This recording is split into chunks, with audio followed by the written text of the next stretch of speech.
জন শিশু মৃত্যুবরণ করতে হয় চিকিৎসা অবহেলায়, তখন আমাদের রাষ্ট্রের যে সংসদ, সেই সংসদে দেখি 55 বছর আগে কার কি ভূমিকা ছিল সেইটা নিয়ে তারা খুব ব্যস্ত। মানে হামে যে এতগুলো শিশু মৃত্যুবরণ করেছে এইটা নিয়ে তাদের বিন্দুমাত্র কোনো আক্ষেপ বা তাদের যে একটা ব্যর্থতা, এইটা নিয়ে তাদের কোনো ধরনের আলাপ নাই।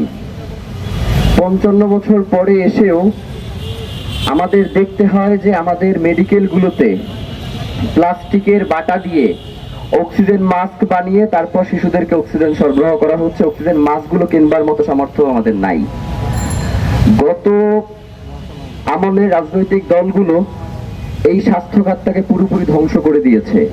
তা আমরা ভেবেছিলাম যে জুলাই গণ অভ্যুত্থানের পরে যেই সংস্কারগুলোর প্রস্তাব করা হয়েছে তার মধ্য দিয়ে অন্তত এই জায়গাগুলোর সংস্কার হবে, কিন্তু সংসদে বসে আমরা শুনতে পাই যে তারা শুধুমাত্র এই সংস্কারের দাবিগুলো মেনে নিয়েছিল যাতে ইলেকশনটা হয়, নয়তো তারা এই দাবিগুলো মানত না।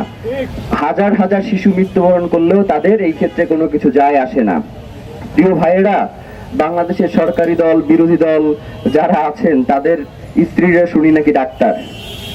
তো তারা যদি এই মৃত্যু, এই চিকিৎসা অবহেলা, এই জিনিসগুলো বুঝতে না পারে তাহলে আসলে কারা এইগুলো বুঝবে?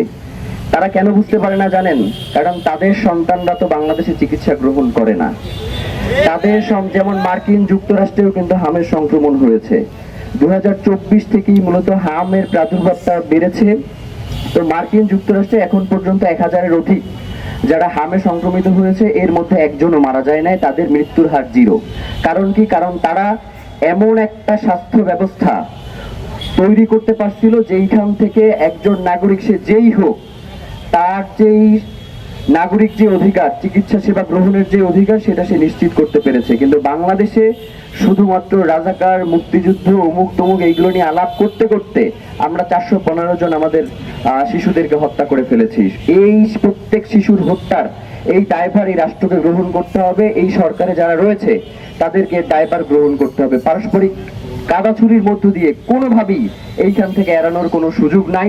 আল্লাহ অন্তত আমাদের যেন আমাদের রাষ্ট্রপ্রধানদের গায়েবানা জানাজা পড়তে না হয়। মানে মাঝে মধ্যে মনে হয় যে তারাও মরে গেছে, তাদেরও গায়েবানা জানাজা দরকার। তো আমরা আমাদের রাষ্ট্রপ্রধানদেরকে বলি যে আপনারা অতি দ্রুত এই ব্যাপারে যথাযথ ব্যবস্থা গ্রহণ করুন। স্বাস্থ্য খাতে জরুরি অবস্থা জারি করে কিভাবে সবাইকে সঙ্গে নিয়ে এই পরিস্থিতি মোকাবেলা করা যায় সেই সিদ্ধান্তে আসুন।